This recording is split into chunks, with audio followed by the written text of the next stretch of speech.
Part 1 of Wednesday Season 2 is out. That means episode number 1 through 4 are out currently, and this is my review of the first 4 parts. Now, before I get into it, I really want to explain why not everyone is happy with this split. If you don't know, let me tell you, season number 2 of Wednesday is going to have 8 episodes, and Netflix has split that into 2 different parts. That means part 1 will have the first 4 episodes, and part 2 will have the rest 4 episodes, and the rest of the 4 episodes are going to come out in the month of September. Now, why do they do that? We will not get into that, but definitely this split creates a lot of problems for the show as a whole. Now, one of the problems being this show needs to have a mid-season finale. That means season number 4 has to be so big that it feels like a very comprehensive viewing. But with this, it comes like a double-edged sword, because if you look at the season 1 as a whole, it came out in one go. All 8 episodes were out in one go, and therefore there is a constant build up to the finale of the 8th episode. But now we have the 4th episode as the finale. Now you need to have 4th episode as this big gigantic payoff, which season 2 definitely has, but the things that builds to that are not that gigantic, because you only have 4 episodes to deliver that big moment at the end. And believe me, that big moment does happen in season 2 episode 4, but the things that lead into that are not that gigantic. For example, in any kind of an 8 episode series, you kind of have at least 1 or 2 storylines, or at least 1 episode collectively which feels like a filler episode. That means this definitely has something to do with the overall story, but that something happens in the background. But in the front, we are seeing something completely different. For example, in season number 4, we have the camping episode. Now that camping episode definitely leads to a direction, but the things that happen in the camping episode are not very exciting. For example, everything that they did with the troops, what the, so boring. It was not funny. It was kind of like making fun of the troops. I didn't like that whole scenario. That was not quite interesting, not funny, not interesting, and was just not called for. So that is one of my griefs with this episode. But other than that, I think season 2's first 4 episodes kind of works. Now I have listed on a few things that I really liked.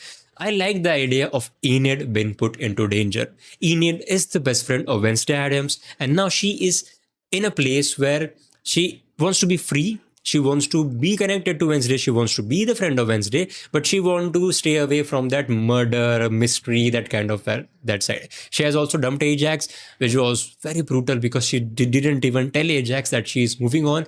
And if you put yourself in Ajax's shoes, it is soul crushing. Therefore, I didn't like that side of Enid, but I like Emma Myers. Yeah, so I will go with it. Anyways, that storyline was interesting to just put into context the sheer weight of the things that Wednesday has to go through, because Enid is the only friend that Wednesday has made, and putting her life in danger. And that too, the silver lining here is that Enid's life is in danger because of Wednesday. Then we have that whole psychic angle to it, that Wednesday has mastered her psychic abilities, but you need to have that roadblock in order to make her earn to get to those abilities once again. And that hurdle was definitely Morticia. Now I want to come to Morticia and talk about her a few minutes, because in season number 1, she definitely had a role, but she was not a series regular. She had a big impact on Wednesday overall, but she was not shown on screen as much. But in season number 2, they deliberately brought her back, and in fact, they brought the whole Addams family back. They got her brother in school. I was not expecting that. Then they got her mother, then they got her father, and everyone, and even I'm not remembering his name, but this guy, I really liked him because he was like, every time. That was quite funny. But yeah, the fact that they give the Addams family members a big prominent role in this season, I think that is pretty good. And even if you talk about Sludge, in season number 4, he does a very big thing. He does a couple of very big things. And who brought him in this life? It was by accident, but it was because of Wednesday's brother. And I obviously knew that Sludge is going to have a very big role, but I was expecting that to happen in the 7th or 8th episode overall. But he had a very big impact in episode number 4 itself. That was kind of cool. Then I really liked the addition of Steve Buscemi's character as the new principal.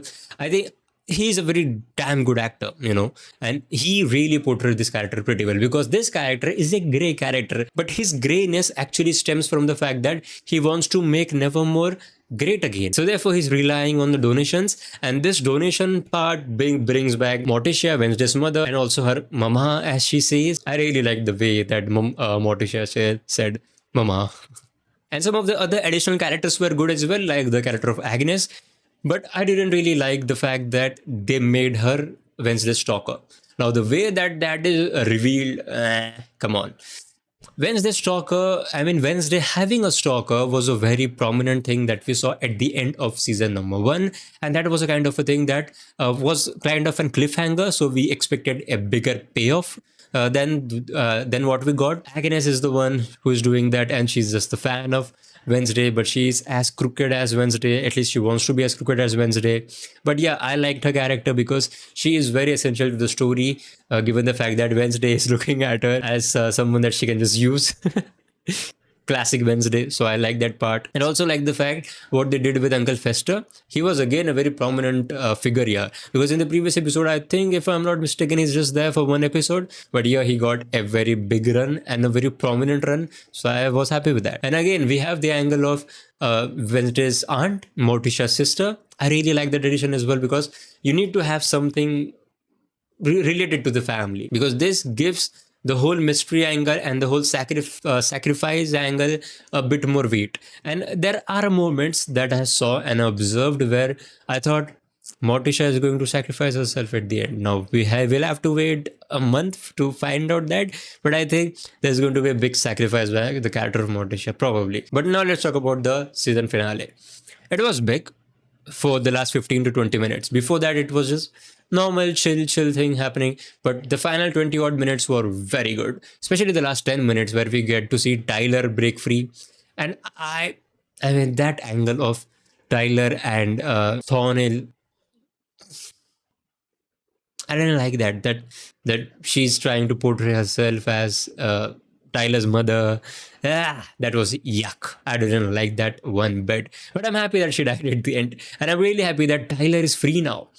Tyler is damn free. And there are a few things that you need to note about Tyler. I think he can willingly turn into the monster, turn into the Hyde now. I think he has developed that ability to turn himself into the Hyde whenever he wants to. I think that is pretty interesting because I don't think he's going to go down as the villain of this season, but I think he's going to help Wednesday because I think a lot of people liked the romantic angle between those two characters in season number one instead of the Xavier angle. By the way, we have to talk about Xavier. I'll talk about that at the end. Let's talk about Enid as a character. I touched upon a few things about Enid, but I think in part two, she has to come good.